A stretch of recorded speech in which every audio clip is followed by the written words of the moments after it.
The Bear Beer family is the proud sponsor of all departments.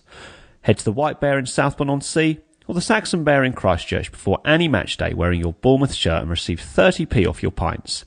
Check out www.bearbearfamily.co.uk. Here come the cherries and we're heading for the top of the tree. Bournemouth is a team that's going to show Division 3. Here come the leaders and the scorers at the Saturday, showing how to win the Southern way. So we sing, come on Bournemouth, come on Bournemouth. While you're out there winning, hear the shouting and the singing. We sing, come on Bournemouth, come on Bournemouth. Here come the cherries, here come the cherries, here come the cherries, number one.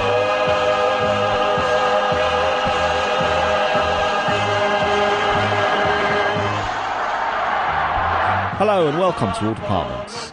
Our mighty Cherries signed off for the season at Dean Court with a 1-1 draw against Tony Pulis' West Bromwich Albion. Here to report back on how we just about ended a run of defeats is George James. George, how are you?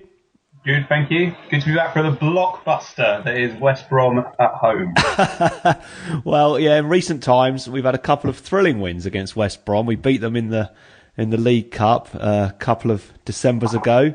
Late goal from Callum Wilson, and we beat them last December in the league. A late penalty from Charlie Daniels. I think it's probably safe to say yesterday's game won't live quite as long in the memory, will it? No, I was struggling to think of much that happened. It was, yeah.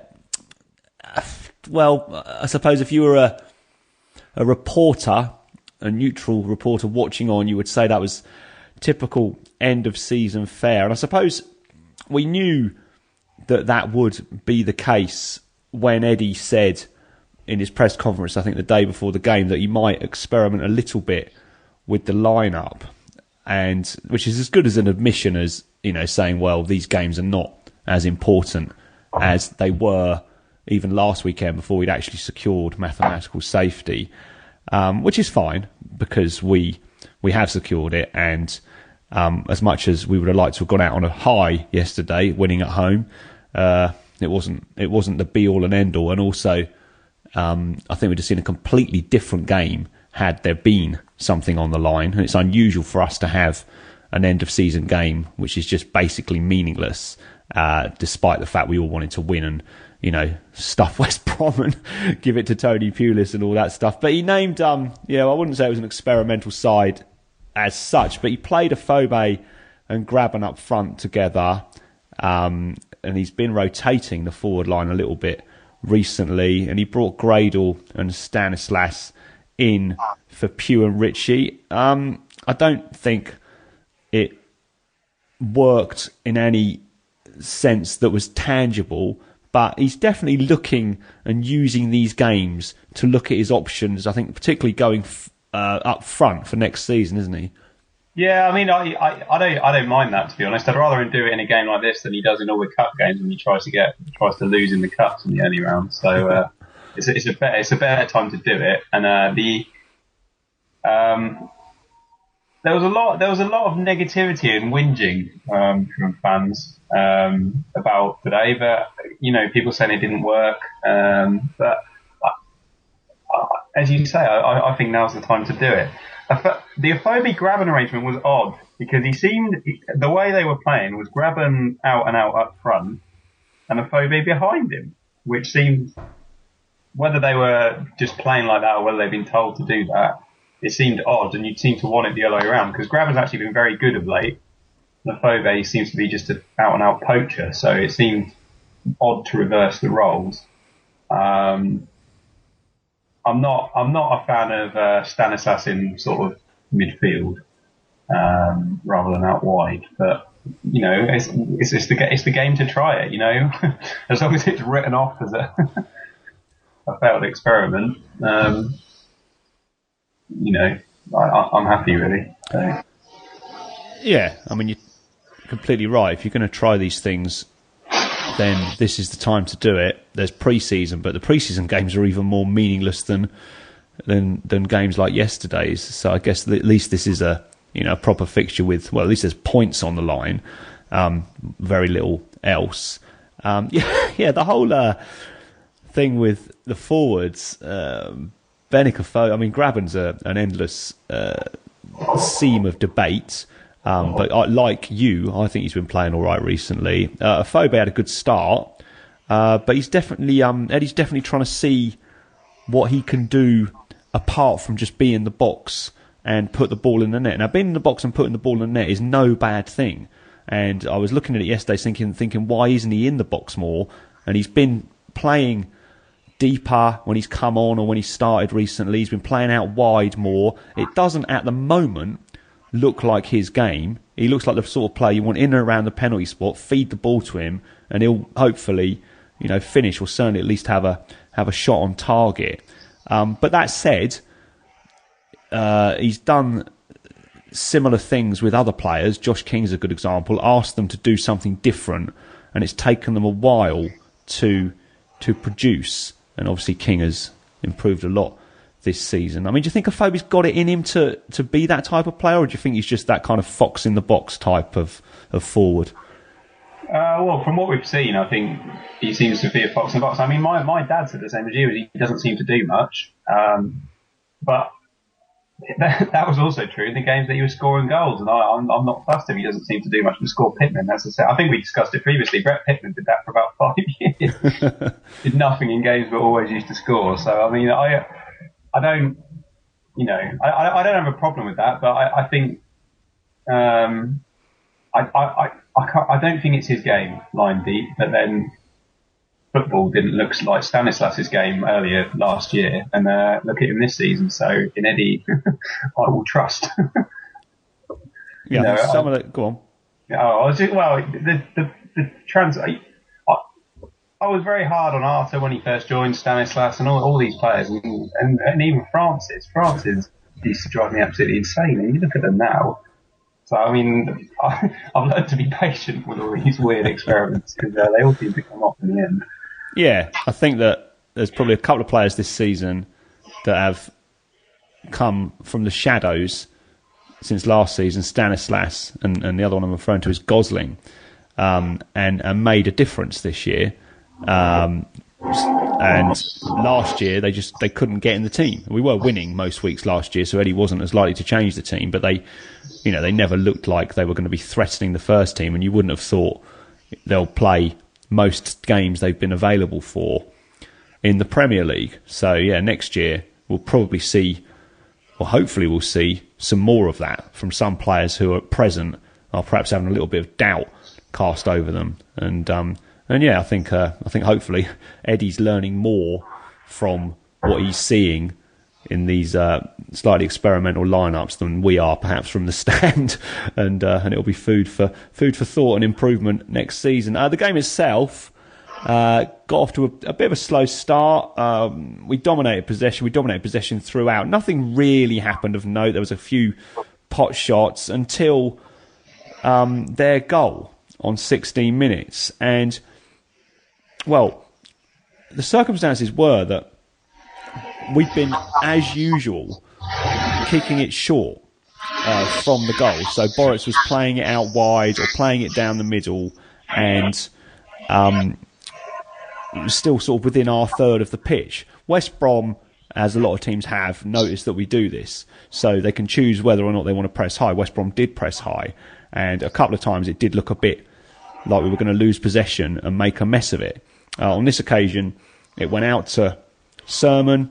He kicked it straight back to Boris, and then Boris, first time, booted it, but it didn't really leave the ground, and it went to Lico, who I thought played quite well yesterday, and he then got away from Arta, found Evans left foot cross, and well, the header, Cook didn't really do enough, and sort of allowed Rondon, well, it wasn't a free header, but it wasn't far off it, to put it past Arta Boris. But going back to the Boris kick that led up to the goal, I didn't think that Boris deserved the the blame that he was given for that. Because although he did kick it badly, having received it back from Sermon, it kind of comes back to the tactic that we have of playing it short. And we all like it, or at least I think we all like it when we play like that, because it's a better style of football. But of course it comes with the risk of being pressed and harangued into making mistakes. And Boris looks like the fall guy on this, but I mean, I sort of think that Sermon and to some extent Eddie Howe have some culpability there. What did you think about that? Well, if West Brom, see, my option is that the only people who are blamed, my opinion is that the only people who are blameless in that goal are the forwards, because if it's clearly not on the pass out, Borat should kick it, right? So, but if they've been absolutely ordered to pass it out, then the midfield need to make themselves available, and the fullbacks and the whole back four need to make themselves available, running around. If there's nothing on, then you kick it. So from the start, they're not set up right. Not enough players want the ball. The pass back from Sermon is just poor, and there's no way Boruc wants that that's there. So it's not. It's a bad kick, but there's no way he wants it in that situation. Rolling back at him at pace, like a yard from goal, is ill-advised. And then I think it's just how we react to that, because it seems far too easy, as you say. Because Rondon did get a cross Cook, but the cross wasn't really closed down. And Rondon's an absolute brute, man. I mean, he's a class player. He'd be scoring 20 goals if he wasn't playing for a team that tried to draw every game 1-1. He genuinely is a very, very good player, Rondon. So, but as you say, I like that they pass out from the back. And he's not entirely blameless, Boruc, but his distribution's been poor. It's not. I think people were frustrated just because his distribution has been bad outside of that incident as well, and it seemed to be, a symptom of a larger problem with Boruc. Yeah, he like you said, the ball came at pace. He didn't really have time for a touch. If he'd have taken a touch, that could have also led to an error, because the ball was coming so quickly towards him and he was so close to the goal. And of course then he did say in the post-match interview, he did basically say it was his fault, but I thought it wasn't all his fault. Yeah, maybe he's got some responsibility. Definitely his kick wasn't great, and he's always had that issue with his kicking. But yeah, I think that. But the initial distribution is important as well, because that pass out from the back wasn't really on from the moment we had the dead ball. Yeah, as you pointed out, they were being closed down, and in that situation, I think he's more culpable for not kicking it out in the first situation than he is for the sort of scuffed long kick. Yeah, because if it's just not on, then you've got to blame the team and just kick it and say, sod you all, that's going long, because there's nothing on. Just trying to force it out from the back, especially given the lethargic sort of mood of the team at the moment, it was never going to happen. And we looked under pressure from the moment we started messing around with it. So yeah, we did it. It's not entirely his fault, but there's definitely some blame there. We did it again and again and again yesterday after the goal as well, and it's what we do. That's how we play. But as you say, there is the option for him to just boot it out when we're being pressed up so high. But if the manager's told him under no circumstances do that, even if they press you high, especially in a game like this where we don't. I mean, it might have been a bit different if we'd have needed to win that game to stay up. But yeah, he's sort of saying this is how we're going to play. We need to use this game to practice doing that. We've got to get better at it, and all this kind of thing. And if you start booting it long, I'm going to take you off or something like that. Then I guess he's got no choice. But yeah, we did pay the price, and I think most fans, we don't pick the team or decide on the tactics, but most fans would be happy if from time to time we looked at, or Boris was given the option of looking at what was on in terms of playing it short and then thinking this isn't going to work. So on this occasion, He does, and I think the ball is. There's no way. I can't imagine Eddie and Jason would give the instruction of under no circumstances can you kick it, because sometimes Boris does if there's nothing on. And this is what I said in the first point: is it the whole team have to be culpable for that, because if there is nothing on, you have to kick it, and then in that case you've got to try and win the header. But there's part of me that thinks because it's West Brom and because it's a team full of Tony Pulis players who would rather head it everywhere than play any football at all, I think they might have been told more than usual to try and pass it out. That's the only rational explanation I can think of for how you're playing, because as you say, it was a whole game. It didn't even change in the second half, so no, it was odd, and it's unfair to sort of throw Borat under the bus over it, because it's a bad kick, but it's a bad back pass, and it's bad play from the whole team. Yeah, definitely. I think like I said, if we'd have had more to play for in that game, he might have made a different decision, and so would the manager in terms of his instructions. But, well, it's not great to concede a goal. Ultimately, it didn't really matter. And what came after, as you said, with Rondon, Cook, letting the cross come in, etc. And Eddie was aired that thought as well in his post-match interview. That wasn't great either, but it was kind of overshadowed by what happened with the kick. Anyway, Boris went on to redeem himself a little bit later, but first I just wanted to talk about Harry Arter returning to the rush of blood to the head Harry Arter that we haven't really seen that much of this year. He walked the line a bit yesterday, starting with his push on Macaulay. Macaulay, you couldn't actually see it, but you could see Arter pointing to his thigh, even suggesting that Macaulay had studded him on the thigh. Harry then jumped up, pushed Macaulay over, and then the game stopped. Everybody was either holding their breath, hoping that he wouldn't send him off, or the West Brom fans were obviously going off, and all this. In the end, Clattenburg gave him a bit of a telling off and didn't give him any type of card. I mean, I was surprised that he wasn't booked for that. His hands were chest high. He pushed him to the chest. It's not like he went for the face or anything, but it was probably worth a booking, wasn't it? I don't know. I mean, well, it definitely wasn't a foul from was it Dawson or Macaulay? I can't remember. Macaulay. Yeah, he was pushed over for the heinous crime of just kicking the ball. And even if he did catch Archer, it's not a foul. And then, would you book him? I don't know. I mean, it was nothing in it. It wasn't like one of those face pushes where someone goes down. It was just a silly. You see him giving his bookings and all that, but it was nothing in it. It wasn't like a fight. It was just a bit irked. So I can see both sides of the argument there, and luckily for us, given what followed, he didn't get booked. Yeah, that would have been the first of two that would have seen him go off the pitch, I think. So, yeah, I mean, I was relieved, obviously. I was a little bit surprised when he didn't pull out the card. I thought, this is going to be a card, and I was hoping he'd just get a yellow. He didn't get anything. I was quite surprised. And it was early on-ish. It was the first thing he'd done. But, yeah, it was... I thought that pushing somebody over would merit a yellow card. But, yeah, luckily he didn't get one. So, anyway, on to the penalty that West Brom won. Charlie Daniels tackled Lico for the corner. The ball came in.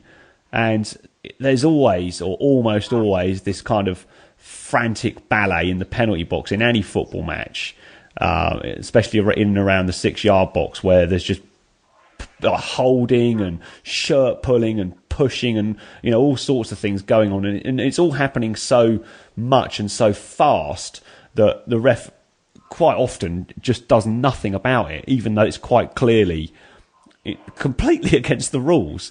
But they don't seem to be able to get a grip on it. So the ball was coming in. It went all the way across, and at the back, towards beyond the back post, Elphick was with Craig Dawson, and he wasn't looking at the ball. He was looking at Dawson. He had one arm around his kind of stomach area, and down he went right under Clattenburg's nose. Clattenburg had a clear view of it, and Clattenburg immediately gave the penalty.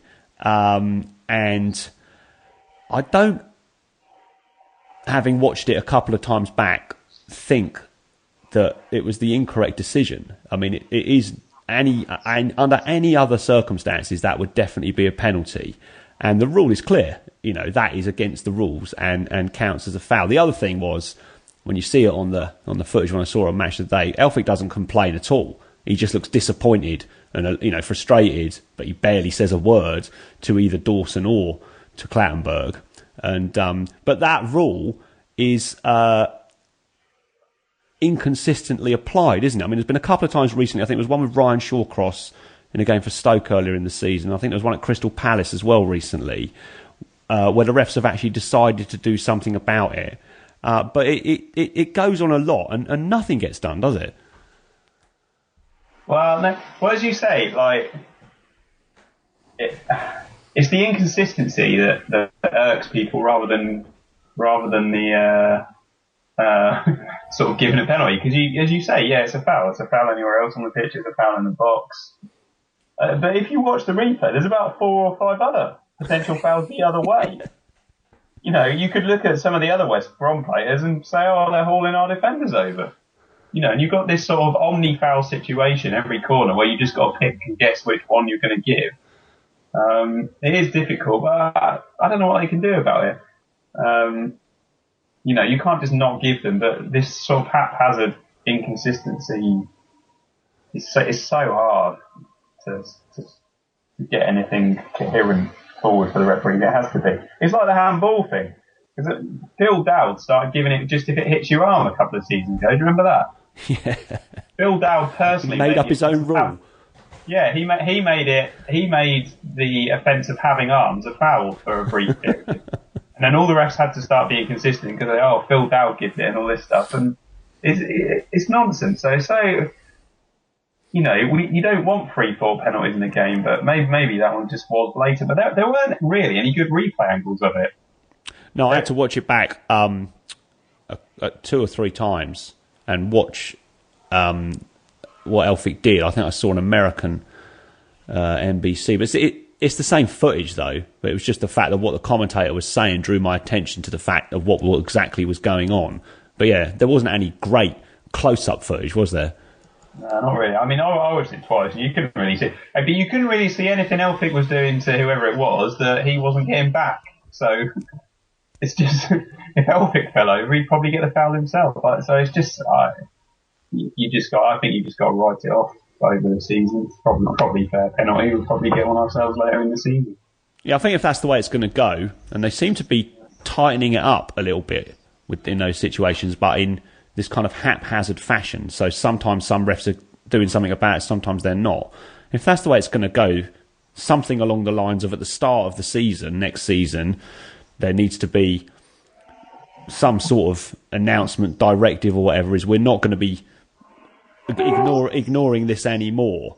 And then for the first 2 or 3 weeks of the season, I'd imagine there'd be a lot more penalties given or a lot more free kicks given to the defending team, which is obviously not as great a reward as a penalty. And then it potentially will slowly reduce the amount of grappling that goes on in the penalty box at corners, because I suppose particularly in terms of the defending team, they know they're going to pay a high price if a penalty is given, and that might work.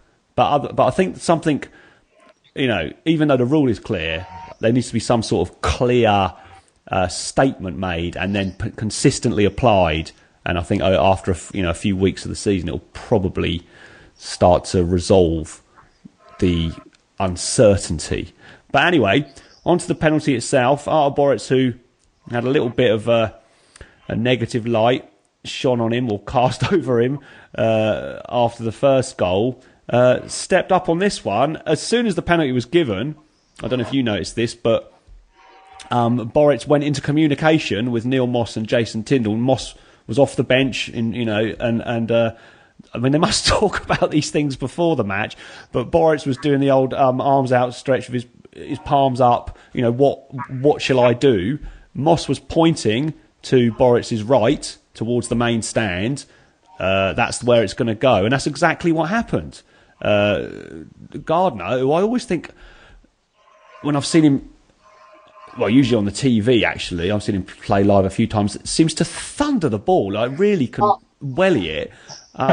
He put it to Boris's right, as I said, and Boris got a hand to it. I think it may have hit the post or the bar. It came down. I think Cook might have got something on it. It fell again to Gardiner, and then I think the second save that Boris made was better than the first one. He really earned his money there, didn't he? Yeah, well, it wasn't a great penalty actually, because if you look at it's right within. It's nowhere near the edge of the net, or it's nowhere near any sort of woodwork. But it's still a good save to tip it onto the bar. But the second one is Cook kicks it kind of across the goal, and then it sort of, if you look closely, I think it's sort of deflected back towards Warwick. But both of them are great saves. It was in dire need of some action, that game at that point. It was celebrated like a goal just because something had happened. Yeah. But yeah, we did rescue as a point in the end, so it was well said. But there were people on Twitter saying, Pickle fans going 0 to hero and all this stuff. And you think, well, he has just given away a goal, but then he's just saved the goal. What do you expect? Literally, what do you expect a fan to do in that? Obviously, it's frustrating that he's given away a goal, but then you're obviously happy that he's redeemed himself. There's no other reaction other than just anger at the first one and joy at the second. That game is Borwick in a nutshell, I would say. Just infuriating distribution, but then he can just produce something like that. It's crazy. But are they going to be able to sort his distribution out when he's 53 or however old he is? I'd say probably not at this stage. No, that's not going to change. I think that I think he's had a good season, though. All that said, there has been a few times when you could point the finger at him. Watford at home, Tottenham at home, and a little mistake yesterday. Although as I said, think other people had to bear some of the responsibility for that. But overall, the commentator for the Tottenham game, while I was watching it, the commentator for the Tottenham game said, "I don't know if that's a hat trick for Harry Kane or Artur Boruc." Yeah, well, Federici came into the team for a little while then, but then went back out, and Boruc, I think he's been a good goalie for us, like previously and this season as well. Goalies make mistakes. You obviously notice it more when you're watching your own team week in, week out, and your heart's in your mouth when every time he goes to kick the ball out or whatever. But I think I don't imagine his place will be under threat at the start of next season. I think Eddie will pick him. I think he's got a contract clause that you can get another year now, and I think Eddie. I think he'll be our number one choice at the start of next season. Of course, you have to wait and see how it goes. Eddie might sign another goalkeeper to strengthen the squad, but you know what? A bit of a controversial thing saying it, but Eddie has never ever been good with goalkeepers.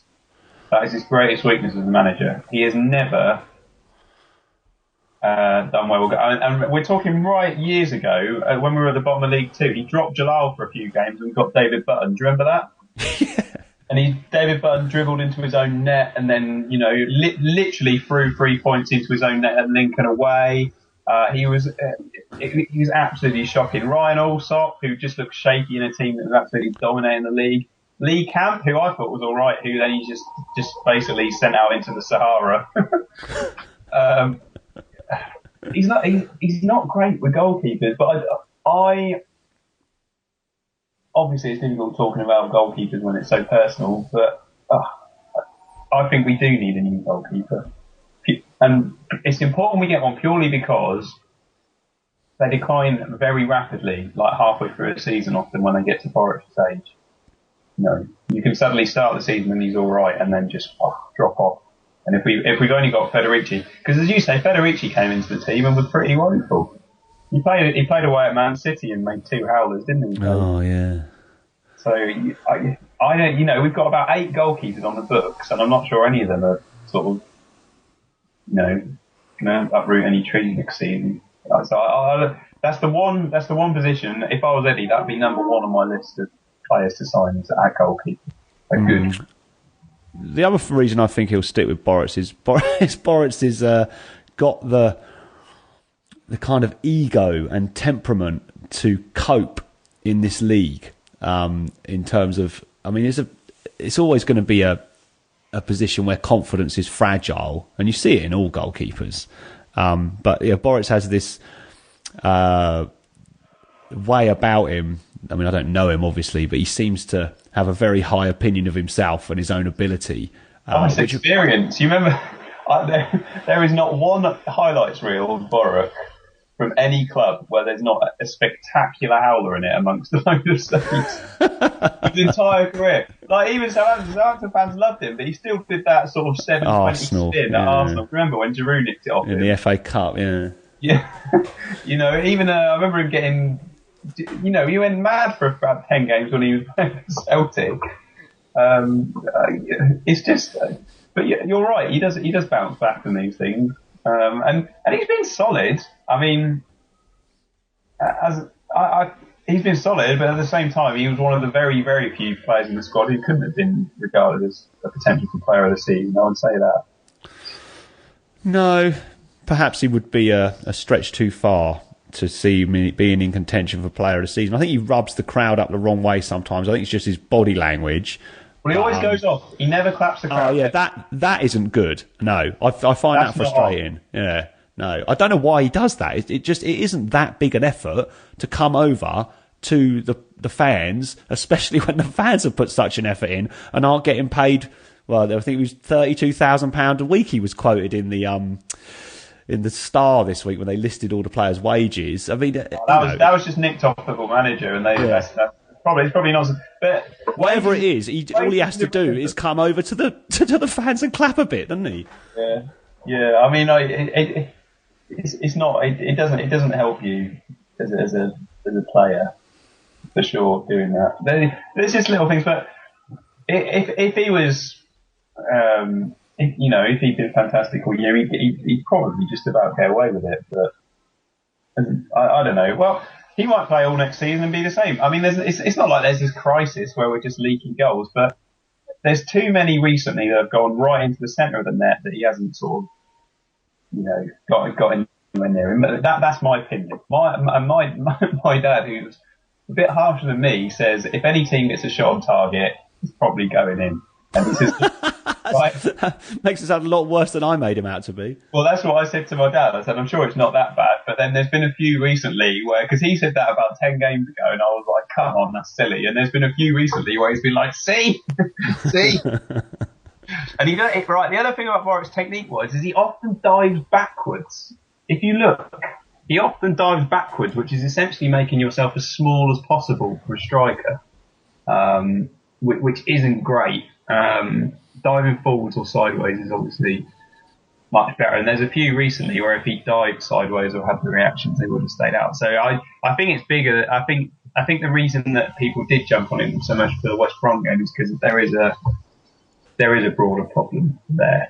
As I say, not a crisis, and I don't think anyone will be upset if he's still there next season. But a goalkeeper's got to be near the top of the shopping list for the Premier in general.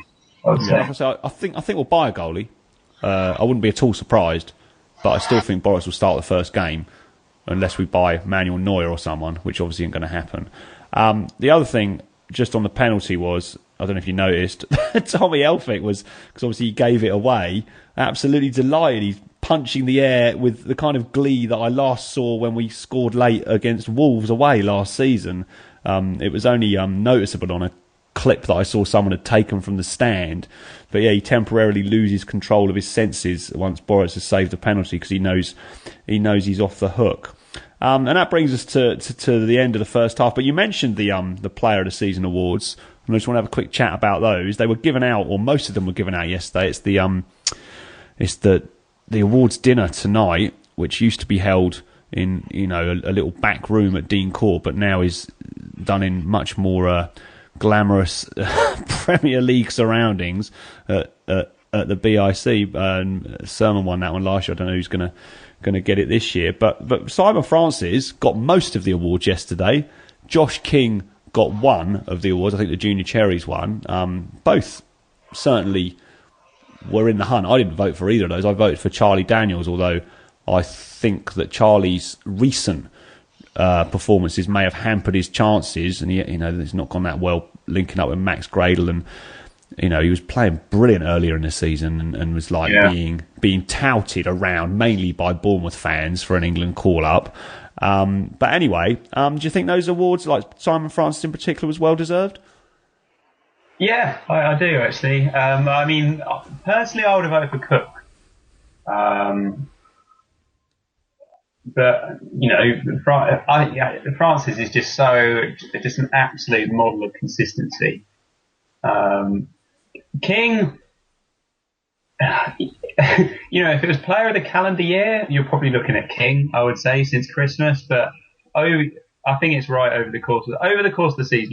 You're looking at Cook, Francis, Pugh. Surely Pugh. He has played well. I just don't think he's played enough games to be considered as player of the season, in terms of the kind of wider vote. Tell us about Cook, because I didn't hear many people mention Cook that I spoke to as a potential player of the season. I think he's I think he's done all right, but he has come under criticism from certain quarters, shall we say, this season. But you obviously thought he's done really well this season. Well, yeah, I do actually, and he's adapted so well, because if you look back to the start of the year when he was just diving in like a lunatic on, he gave away the penalty. But Norwich, what happened at Norwich away? Yeah, that was honestly terrible. That was insane. There was like 8 passages of play in a row where he just took himself out of the game just by diving in. Him and Elphick were awful that day, weren't they? Just the pair of them, shocking. And then, I think his contribution to the team and the goals he scores as well. The goals are fantastic. Yeah. He doesn't score tap-ins. He does not score tap-ins, does he? He scores class goals.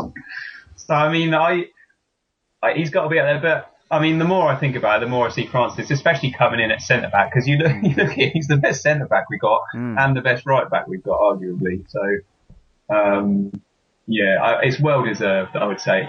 But I wouldn't be surprised if player went to Cook. Because that's always a bit different, isn't it? Because Sermon won it, the players' player. So I wouldn't be surprised if player went to Cook. But we'll see. The Bear Beer family is the proud sponsor of all departments, with the White Bear Micropub in Southbourne-on-Sea, and now also the Saxon Bear Micropub in Christchurch, where you can have good ale, good conversation about the cherries, and good times. Check out www.bearbeerfamily.co.uk. So, into the second half, it was quite a quiet start, which went alongside most of the game, really. We had lots of possession, but it didn't really go anywhere. Not a lot happened until the hour when I think most people would have been prepared to put their mortgage on this. Eddie brought on Callum Wilson and Josh King. He took off Benica Fobe. He took off Max Gradle. Gradle was not happy when he went off. He didn't shake Eddie's hand. There was none of the hugging this week that happened after the goal in the previous game. We sort of... It sparked us into life briefly. In the reports I've read, it says Gradle and Wilson and King came on, and Bournemouth sparked into life, and then that pretty much continued for the rest of the game. I didn't see it like that. We sort of had a flurry, and there was some excitement in the crowd for maybe 5 minutes after they came on, and then it just went back to being pretty flat after that. What did you think? Oh, I don't know. There was definitely a noticeable difference, and I don't know what Gradle was moaning about. Gradle had a shocker. Gradle did one nutmeg. Great player. Love him. Honestly, one of my favourite Bournemouth players. He had a shocker yesterday. He pulled off one nutmeg in 90 minutes, and he did something which I hate to see Bournemouth players doing, which is dive. He did that twice, and I was sat, because we were sat very close to it, and he dived twice and didn't get it either time, because Clattenburg's not fooled so easily. Gradle can have his tantrum, but he deserved to be taken off. I thought he made a big difference. It was, we were having shots. It was amazing. Something was happening. Maybe it's just me then. I thought that there was definitely a short flurry from my sort of point of view, but then I just thought it went pretty flat again after that, and the game went back to this kind of, us having loads of possession, passing it around on the sort of arc around West Brom penalty box, it never quite going through, and then us losing the ball and it coming back out, them trying to counter-attack quickly, but that not really working most of the time either, and nothing of any great note I thought happened. We had one or two shots. Foster didn't have a lot to do. I think we had a free kick, which was one of these that seemed to take ages for it to get off, and then it's just a complete disappointment. And I like that. My dad said that. I quite like that because it's a sermon dipper. One of them's going to go in eventually. They're really good. They sort of loop over the wall and then dip into the bottom. It was Stanislas, wasn't it? I thought Stanislas took it, and he. Was it? Because there was I think there was a Sermon one as well that I was quite excited about. Sermon's going to score one of these eventually, and it's going to be amazing because he always comes so close. But he was, a couple of times yesterday, especially one that I don't remember whenabouts in the second half it was. It probably was in that final half hour after those two came on. The ball kind of just fell to him as he was bursting into the box, and the obvious thing was to have a crack, and he he did what he almost always does, and what it's the symbolic of an Eddie Howe team, and it's a good thing most of the time. Is he thought no, I'm gonna look for the little pass here first, and then we just lost possession in the melee in the box, and I suppose you mentioned Sermon and central midfield. We haven't had enough goals. We haven't had enough goals from the strikers this year, although we did lose our main man early on, and he had 5 already by the time he went out. But yeah, goals from midfield have dried up this year. They haven't dried up for Sermon because he's never scored any, or very few. But it'd be nice to have a midfielder who was going to be sort of getting 7 or 8 goals next season, wouldn't it? Well, it'd be good to have a striker who's going to score 7 or 8 goals. Yeah, but I mean, you've had Arthur. Arthur hasn't really had a run in the team. No. Wilson, and on the flip side, I actually think it's very, very good that our goals are spread evenly throughout the team. You look at it: King 7, Murray 5, Pugh 5, Stanislas 5, Wilson 5, Afobe 4, Cook 4. This is good. I think it's good because it means you're not reliant. And if these players do go out, like Arthur, King, or whoever, for a long passage, then it means that the team doesn't sort of completely fall down. If Wilson plays the whole of next season, I don't doubt he'll get sort of 11 to 15 goals comfortably. I just hope we can keep him. In a way, it's a bit good that he's got injured, because if he'd have carried on like he had all summer, he'd be on his way to Arsenal for 30 million or something silly like that, I think. Yeah, I agree, yeah. Yeah, if he'd have kept that format for the whole season, the first 10 games or whatever it was, there's no way we'd still have him in a Bournemouth shirt. So no way. If he'd have got 15 plus goals this season, he'd be gone at the end of over the summer. He definitely would be gone. Like you said, that is the silver lining on his lengthy injury layoff. Is they're probably not gonna. You see little bits of gossip in the tabloids and stuff saying, Tottenham are coming in for Callum Wilson and Matt Ritchie or whatever, but I don't think they would take a risk on Wilson until they think he's recovered and he's going to go back to being what he was, because you just don't know with an injury like that, do you? I mean, obviously the ability to treat that injury medically has improved a lot in the last 20 years or whatever, but it's still such a bad injury that you can lose a bit of pace, and you see players come back but they're not quite the player they were. So I think we'll be hanging on to him for hopefully for all of next season, and it could make a big difference. Yeah, the thing about spreading the goals out across the team, well, it's worked, hasn't it? It's kept us up, and we have obviously not scored as many as last season. We have conceded more, but then we're in the Premier League, and it's been a lot tougher, and we've had to learn as we've gone along, and we generally have, and we've done enough. It'd be a lot worse if we were talking tonight and we had to go to Man United next week and try and get something out of that game. But luckily, that's not going to happen. Anyway, I think we'll go on to our goal now, which came quite late. It felt like justice was done in terms of the result. I thought we deserved a draw. West Brom aren't a better team than us, I don't think. We beat them away. We've beaten them every time we played them recently, and I think most people outside of West Bromwich would not be particularly enamoured with them because of the way they play, although it's effective for them. But then we scored a goal which had all the hallmarks of a Tony Pulis side. Steve Cook took the long throw. West Brom was surprisingly weak in defending it. You just would have expected them to head it out, and that would have been it then, basically, until we played it around again outside the penalty box. But Jakob, he headed it, but it was almost like one of those near post headers, and it just bounced down in front of Richie, who obviously isn't the tallest player in the team. I won't go as far as to say it was an easy header, but it was certainly a decent chance that he would have been. Oh, it was really disappointing. It was an easy header. How can you miss from there? Well, he didn't miss, and Foster had no chance, and we deserved to get level, didn't we? I think so. I mean,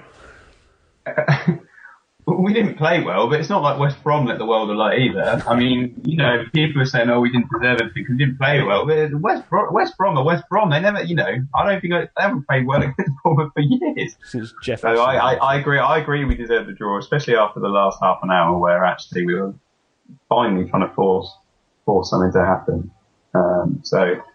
But yeah, really funny. I wouldn't like to be Claudio Jakob in Tony Pulis.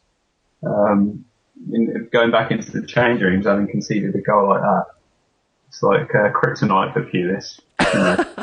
Long throw in, you flicked it on into your own area and let a sloppy goal like that. Oh goodness me! This is a man who headbutted James Beattie naked. Pulis. Yeah, I think he dealt out a bit of direct punishment to some of our players when he was manager, didn't he? In the early I don't know. It's before my time, but I wouldn't be surprised at all. No, I'm pretty sure he did, and I'm pretty sure he wasn't adverse to it when he was playing. I remember him being interviewed probably since he's become a manager and become quite a well-known manager. And he was talking about his playing days, and they always go back to how things were better when they were playing. He says, these days, you get the players coming in with their agents and moaning about this and that. He goes, back in my day, if there was a problem, you just sorted it out yourself. And I thought, yeah, we know exactly what you mean by that, Tony. And, I remember Steve Fletcher saying how he was not adverse to making his players understand his point by using direct action. It's fair to say.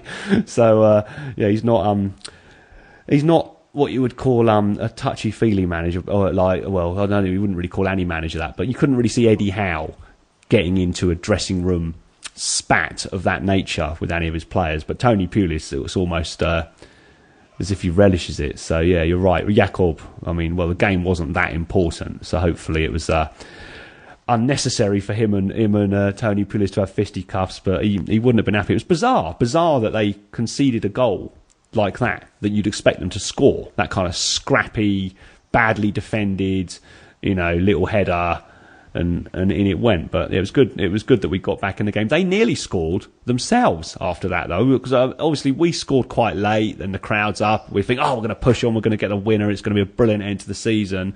Didn't really happen. But Dawson hit the post quite late on as well. I don't think they'd have deserved that if it had gone in. But, after that, the game just pretty much petered out, didn't it? Yeah. I think the reason people were so irked by yesterday's performance was that, this whole swarm of wasp thing about playing Bournemouth and the closing down and that intensity in the play. None of that yesterday. There was no closing down of West Brom. There was no 3-man closing down. There was no pace in attack. Players lost the ball, like that Dawson shot. Daniels lost the ball quite high at the pitch and just handballed back. And actually, I don't think it was the Dawson one. I think it was the one where remember when Rondon broke right to the touchline and crossed it back in. Yeah. Daniels lost the ball and just sort of walked back and was like, 42 points. And there was quite a bit of jogging about. People called it a flip-flops performance and all that, but it was. There was no, and I can see why Eddie was so disappointed in the interview because, Tottenham couldn't beat West Brom either. So on the face of it, it's not a bad result, but the performance wasn't. There's no way we'd have played like that if we'd have needed anything. No, definitely not. Not a chance. And that's what annoys fans, I think. is when they want that. Like, it's the same reason I get angry about the cups every year, because if you feel as a fan that you want to win the match more than the players do, I don't know. It's just irksome. But as I say, it's an experiment with the squad. It's not a crisis. You just got to write it off, really. The whole giving the ball away thing, we started doing, or I started to notice it against Tottenham and then City and Chelsea. I didn't go to Aston Villa, but we won that game. I heard it wasn't a great performance, but we did enough. And that's the only match I've missed this season through choice. But anyway, we were giving the ball away in those games, and I was trying to give the players the benefit of the doubt, thinking, well, they're playing against, essentially these European heavyweights who've got, brilliant. Well, they have got brilliant players. Some of those brilliant players are playing really well. Some perhaps are underperforming. But anyway, they all three teams thrashed us in the recent fixtures, and I just thought, well, they're just better, and that's why it made us look so poor. Against Everton, we were also giving the ball away, and we had quite a bit of possession, but it was just constant little, passes going short, or overhitting the pass, or times when we'd overhit it and it'd go out for a throw-in instead of finding the man. And then we did it again yesterday, lots of times, and it's infuriating, especially, I can't say that I could think about West Brom. Well, they're, they've got so much talent in the squad, it's just making us look ordinary doing things like, making those kind of errors. It isn't... I think it's probably... The context of it is worse, because it's not... No one in the crowd minds if an attack breaks down or a through ball doesn't come off, but it's giving the ball away under no pressure when you've got loads of options on. That's what's been so odd about the last three games, it's just... Like, even the most simple of pass, you wouldn't back them to pull off anymore, and they've been doing it all season. Just unbelievable, completion rates and just the speed of it. And then these are just like sloppy passes. It's just, people first touch going straight to people, and it's just the sloppiness of the play. That's what's irked people so much yesterday, because it is. I mean, it's a broad word to use, but it is just sloppy play of late. So we didn't deserve more than the draw yesterday, I would say. No, the rot kind of sets in as well, doesn't it? Because we lost those games recently. We lost to Everton. I think. Well, I had reasonably high hopes for that game, because they're nowhere near as good as, well, Chelsea haven't had a great season, but they've been improved and they've got really good players, and City and Tottenham, they're nowhere near as good as them. They've had a poor season, and Martinez has been under pressure, and I thought, well, they just lost in the FA Cup semi-final, and I thought this could be, something, at least a point for us in this game, and we didn't get it. And then the sort of rot sets in, and then we're getting bad results and the performances are bad, and then we come up against West Brom and it's 2 games out from the end of the season. We are now officially safe, and just those infuriating mistakes. It's just a shame that that was, well, we didn't lose yesterday, but that was how the season ended. But yeah, the home form this season, now that we've completed our home feature, I think we had 4 wins at home all season. That's got to improve next year, hasn't it? I guess so. I mean, a couple of them have just been... I mean, there's some where we just played really well. Like that, the Newcastle, that was the one that sticks out, yeah. That is witchcraft. Even losing to Villa on the first day of the season. They were pants that day. Villa, I mean, obviously they were pants all season, but they beat us, which is bad. We didn't realise quite how bad at the time. No, that was the thing. If we'd have played them in November, we'd have beaten them. But because we played them that day, first Premier League game ever, yeah, we sort of... Well, I wouldn't say we beat ourselves, but the occasion overwhelmed us, didn't it? And then we didn't win. We should have won that day. Watford, we would have won, but for a clanger. Leicester, another individual mistake. It's not. I don't think it's like a catastrophe. Palace, we probably should have won, arguably. I mean, that was a good game. It was a good 0-0. We had the chances to win it, but I think a lot of these like scrappy draws are going to get. If Wilson's in the team with King, that Wilson King, everyone's going on about Wilson and Fogarty. I'm excited about Wilson and King next season. I think it will be Wilson and King. I think at the moment, of the players in the squad, I don't see him signing another, big money forward. He can't. No, he exactly. Can't. Otherwise, he's going to have to play nor 11 as a formation. So I think at the moment you'd think it would be Wilson and King. Despite the and the fee is it does hang around their neck, especially with Graben. The sort of 16 million that we've apparently spent on Graben and Afobe. I think those two are more likely to be on the bench. I think King has done enough to justify being in the team. Wilson has still got enough credit to start next season, and I think Eddie will start with him. The only thing about those two is, and things have obviously changed for King over the course of the season, is they've both looked better when they've been the most advanced player, leading the line, as it were. And they can't both do that when they play together, can they? No, well, Wilson, King, I don't think King's been playing like that in terms of leading the line, because King actually looked a bit shaky and not used to it when he was forced to lead the line. So it's only since he's had a bit of freedom to sort of drop back a bit and go out wide and create chances that he's looked like such a changed man. So that's part of the reason I'm so excited, because King is better behind our player, and Wilson is the man to do it. So if those two get a run next season, a lot of that, as you say, I think a lot of those scrappy draws, if they'd been in the team, we wouldn't have drawn with Palace and lost to Newcastle and having created 45 chances and scored none. I'm not worried. I'm not worried about the home form. Yeah. No, I was just writing down the games we did win at home: Sunderland, Southampton, Norwich, and Man United. So there was a lot that we drew that you mentioned. I think one of the ones that I came away from the game just shaking my head was Stoke. They just totally overran us and sort of did a number on us, and that was an awful afternoon. But I can see our home form being better next season. I mean, I think it will improve. I hope it does. Our away form's been good. 7 away wins in the Premier League is not too shabby at all. If we could have had 7 home wins as well, we'd obviously be in a higher position than we are now. So just on to the end of the game yesterday. In the week, the club was issuing various warnings about coming on to the pitch at the end of the season.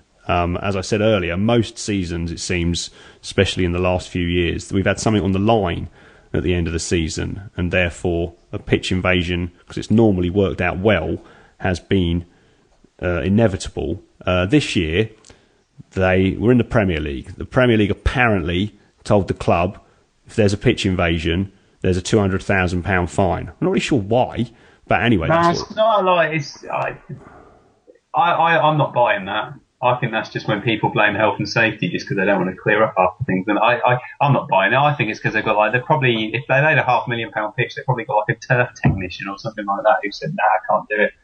Have all these strokes on the pitch. But even when there was nothing on the line, I've got photos of me on the pitch when we finished 10th. It just seems a bit, the actual warnings that came out, you'll get your season ticket taken off you and all that. And also the whole kind of party pooper, killjoy. I like going on the pitch at the end of the season. When I was younger, sort of a teenager, this was when the old Dean Court was still there, I would be one of those who would be, up at the railings and legging it onto the pitch. I don't do that anymore. Once that's happened, I sort of amble on with my children afterwards. But I still like going on the pitch. It's a tradition, isn't it? It's nice I like taking the kids on the pitch as well. Exactly. And, I don't really understand why it can't happen. I mean, it isn't that bad. It's not. If it's a choice between, and it obviously worked for them because nobody went on the pitch. If it's a choice between keeping my season ticket and going on the pitch, then I want to keep my season ticket. But I don't want to have to make that choice. It just seems like it's just taking some of the fun out of the end of the season. It's not like with Millwall. It's just a nice tradition. I'm sad to see it go, because even as I say, even when we finished 10th in League One, and that was a dull season. We must have drawn about 20 games that year. And that was dull. And it's just nice. It's just a nice thing to do at the end of the year. So and you're right, the warnings were heavy-handed. It was like, criminal offence and all this nonsense. Well, I mean, criminal offence makes it sound, it's something I've done about 6 times over the year, and I'm sure everyone listening has as well. So,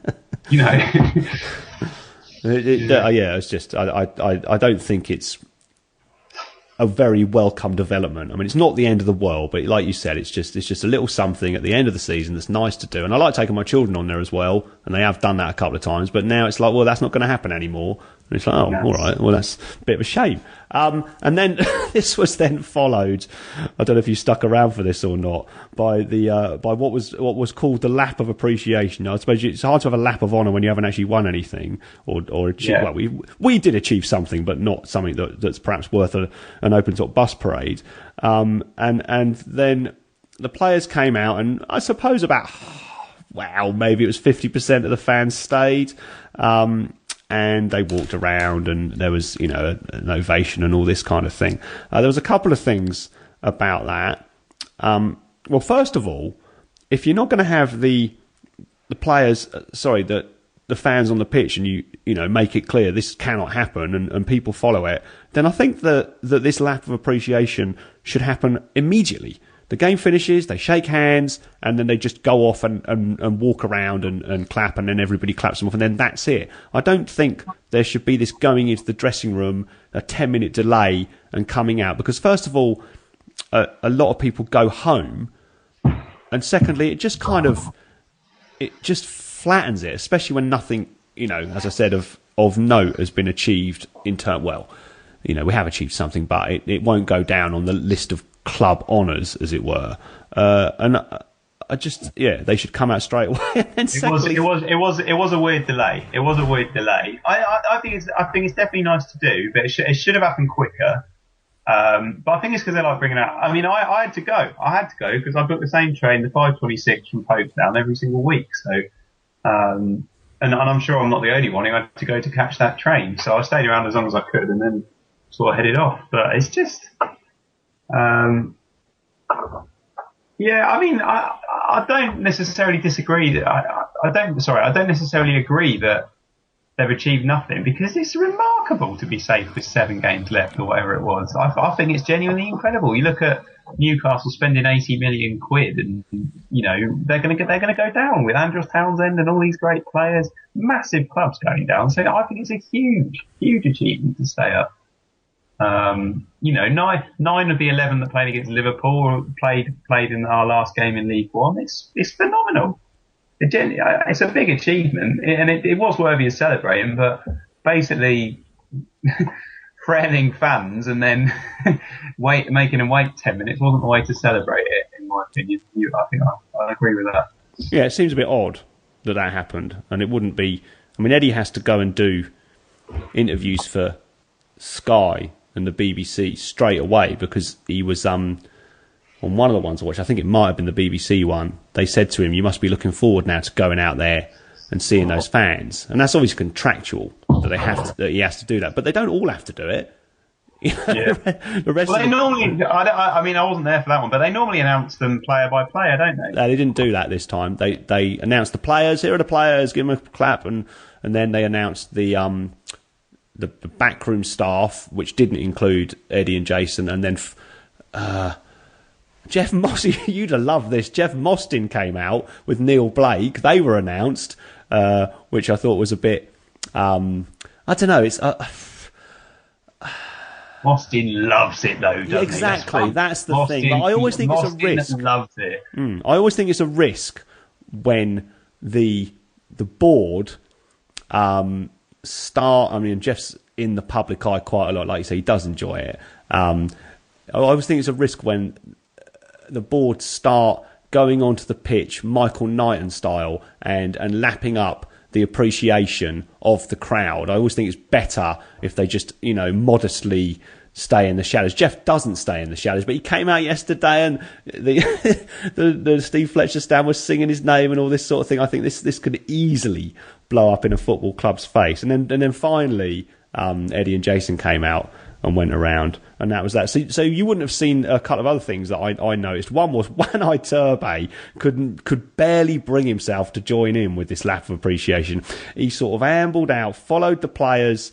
They headed towards the the Ted McDougall stand straight away. He followed them for about 20 yards in that direction, and then just walked over to the centre circle on his own with his head hanging down, barely moved whilst the players walked around the pitch, and then just walked back down the tunnel. And Max Gradle, he was obviously not happy about something yesterday, didn't do quite as poor an effort as that, but he did not really join in very much. He was well off the back, his head was down and all this kind of thing. I thought it was hilarious, especially Iturbe. I mean, the guy's come in and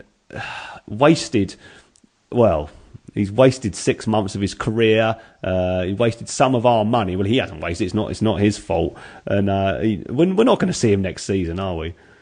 Oh, absolutely not. But I don't know if you remember the absolute bollocks news stories that were going on at the time about how he's contractually obliged to play every game, and then if he plays 5 and we have to sign him for 40 million quid and all this absolute nonsense. That is just absolute. I remember Watford announcing, we're not going to sign him because he has to play every game. That's absolute. It's just codswallop. It doesn't make any sense at all. And you look at it, and you say it's not his fault, but it might well be his fault. The fee wasn't his fault. That's what I'm saying. No, that's the thing. I think it's completely right to criticise a fee for a player because, I mean, obviously everyone listening is now thinking grabbing again, but you can criticise the fee. But once they've joined, it doesn't matter. Once they've joined, you can say that's a nuts fee, but then you just support them like you would any other player. And when he played, he was quite exciting. So I don't think. I suspect it is his fault because when he's played, he's been quite good. He just didn't seem very disciplined with the formation, which is why I can see him staying out of the team. But there's all sorts of rumours about him, and so I don't know. Yeah, zero chance we'll ever see him in a Bournemouth shirt again. But unless you see him at Old Trafford. No way will he play it. there isn't even a chance he'll play at Old Trafford. Because Eddie's going to use that game. I hope players who've actually earned an appearance get an appearance in that game. I want to see Sean McDonald play. I want to see O'Kane play. I want to see these supporting cast who've been actually really good when called upon this year. I want to see them get subbed on, not Juan Iturbe, who's just sulked, moaned in the press and all this stuff. Sod him. Even if he starts Federici, go for it. It doesn't matter. I'd love to see the supporting cast get a proper game in at Old Trafford. It'd be so nice to see. But Iturbe is not included in that supporting cast. No, I think you're probably right. He made the bench yesterday, didn't get on. He brought Richie on, and then he moodily. I mean, even Boris managed to drag himself around the pitch with the other players yesterday for the first time since Crystal Palace away, when he went over to the crowd and there was a little bit of contact with the crowd and everyone was like, even Arthur Boris joined in. Then later on it emerged it was somebody he knew that was. Yeah, it was. I was really close to that. He came over to chat and then went back to the dugout. Off he goes. But I don't know. I mean, it's a bit of a sad story, Iturbe, I think. I think he had a real opportunity to, because he's clearly, I mean, from what we've seen, I think he's clearly good enough. It seems to be just an attitude problem. Yeah, that's strange. my take on it. Because you look at it, we've signed a €20 million player from Roma, and he's being kept out of the team by Mark Pugh, who we signed for about 80p from Hereford. Yeah, and he's going to be replaced by Ryan Fraser in the squad probably next season. So yeah, it just hasn't worked, has it? Yeah, I mean, it's not. I genuinely don't believe it's a talent issue because Roma don't sign players for 20 million quid, and you don't do 18 assists in Serie A without being a good player. So I mean, that's why. I mean, you never know with these things. Well, I suspect it is in the Iturbe camp rather than the Howe camp. That it's not quite worked. Yeah, I think that's probably the last we'll see of him. But we've got others to come back. Lee Tomlin has been doing himself no harm with his performances at Bristol City. I want Tomlin back. I'm a big Tomlin fan. I like Fat Messi. I quite like him. I hope he's offered like an olive branch to come back. I think he will be. I think he'll be offered a clean slate at the start of next pre-season. And then Eddie, I guess, will just wait and see. I mean, he's got talent. He hasn't proved it in the Premier League, but he looks like he's got the potential to do it in the Premier League. Yeah, he hasn't had a chance in the Premier League. He hasn't had well, yeah, I think he has, but he hasn't had a run in the team. He definitely hasn't had a run in the team. And I think that although a lot of fans will, fans don't give stuff like this up easily.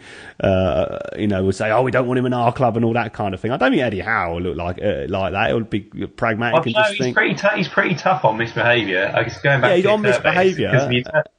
But he shoved Tomlin out on loan immediately once he fell into that Twitter sting, and then but he's done his time, hasn't he? And now he might be able to have a clean slate. And obviously, if he slips up again or there's trouble around the club again, he'll kick him out or just stick him in the reserves, development squad or whatever. But like you, I think that he is potentially. It's by no means certain, but again, it's down to off the pitch stuff. Is potentially going to be an asset to the squad. The goals he scored for Bristol City are just ridiculous. He scored one last week. He gets given it on the edge of the box. He lifts it over a player with his right foot, just chips him. It barely touches the floor, and then he just lashes it home with his other foot into the roof of the net. It's phenomenal talent. He's overweight. But he's been overweight his whole career. I think he's probably good enough. I mean, I'd like him back. I hope he's in the 25-man squad next year. I think he could be. I wouldn't be at all surprised. And I'll tell you who else I think I'd like to see back is Glenn Murray. I like Glenn Murray. I don't think he's been deployed in a way that he likes to play for Bournemouth, and that's not his fault. And I think if we play him in the right formation, I think he's a very good player. So Glenn Murray's I suspect Murray won't be. Because Murray's not misbehaved, he's just not done this side. So if Murray goes out on loan next year, I wouldn't be surprised if he's given the Kermagant treatment.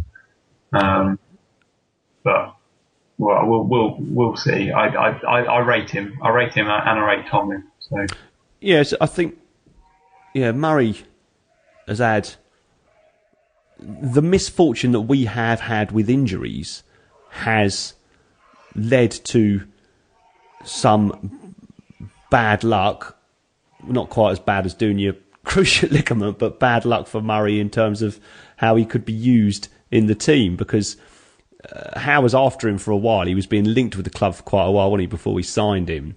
And then no sooner we signed him than he suddenly became about the only fit forward we had. Well, Josh King was fit, but it wasn't clicking at that point, and everything was on Murray. He had to provide everything, and he obviously couldn't provide the pace. He could provide some goals if he got the service and all that kind of thing. But then now he's, I suppose, fifth in the pecking order in terms of the strikers. I don't know. I think he's probably not been able to show himself at his best whilst he's been with us this season. I think it's a shame. All right, and here's my last shout. I think Ramsey will leave in the summer, and I think he's going to score a lot of goals somewhere. I think in the Championship. Genuinely, I don't think it'll be a Premier League. I don't think it'll be a Premier League club, obviously. But what he was signed as a solid Championship player. If he signs it, he's going to score a lot of goals for somebody, and maybe he'll be the next Chucky, but I would be very surprised. I back him to score a lot of goals wherever he goes next. I think he's shown some talent, and I think he'll do well after he's gone. Yeah, I think most people would like to see that happen, as long as he doesn't suddenly pop up playing against us in the FA Cup or something and knock us out. And then we have to sort of pretend that we're happy for him whilst crashing out of the competition again with Eddie would be delighted. your favourite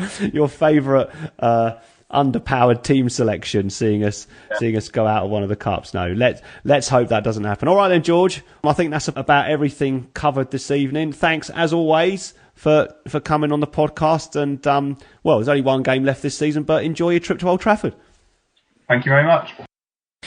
Great stuff as always from George, and many thanks again to him for his contribution to the podcast this season. We now travel to Old Trafford in the somewhat surprising position of having less to play for in the final game of the season than the home side. So let's hope we can turn the theatre of dreams into one of nightmares for Louis van Gaal and friends. Start the cherries in all departments, and goodbye. The Bear Beer family is the proud sponsor of all departments. Head to the White Bear in Southbourne-on-Sea or the Saxon Bear in Christchurch before any match day wearing your Bournemouth shirt and receive 30p off your pints. Check out www.bearbeerfamily.co.uk.